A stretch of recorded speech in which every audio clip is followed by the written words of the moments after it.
Good evening, everybody. I think everybody's very tired now, but I'm just going to say two words. My experience is naturopathy, and I was trained in the Institute for Natural Medicine in Urbino, which is one of King Charles's favorite places in Italy, by the way. It's an absolutely beautiful university town. Anyway, that's where I studied for 4 years. And then I wrote my thesis.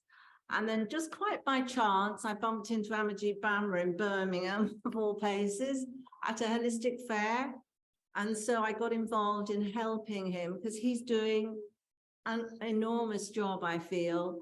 And I think he must need even more support and more help.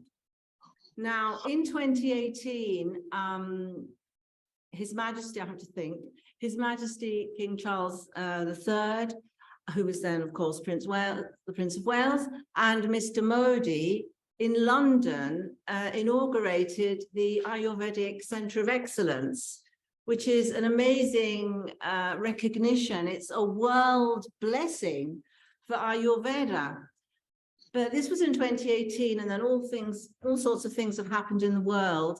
But we really need now to create this Ayurvedic Centre of Excellence, because where are we going to continue this research, to host visitors, to render Ayurveda excellent, because that's what we've been saying all evening, and it is. You know, well, I've done traditional Chinese medicine, but I must say, if you don't mind, they are similar, and in certain ways, because nutrition, doshas, all of this is involved in traditional Chinese medicine. But now we really need to get down, as we say here, to the brass tacks.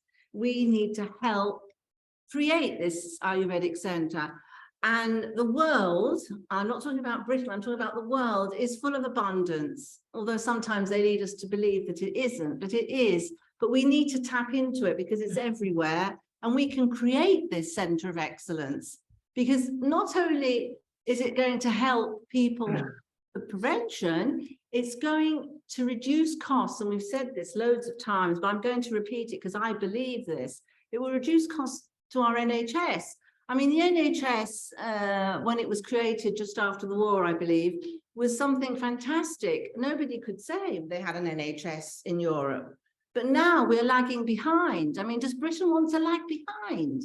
Surely not. We don't want to lag behind. And now we have the wonderful Ayurveda that's come to England and to Britain. And we need to use that to help people and to bring it into the NHS and to educate young people about what they eat and how they live, because it's young children that are our target now. We've got to educate, because knowledge is the most important thing. So we need to bring it into our schools. We need to do yoga every morning in assembly. It doesn't have to be something long. There are all kinds of ways we could promote this and bring it into the NHS and help people and reduce expenditure. So, I mean, I've said too much already. In Italy, things are happening because, we've changed the government, not our government, their government, but, I'm sort of half in Italy, half in England. So something is going to change in Italy as well, I hope, positively.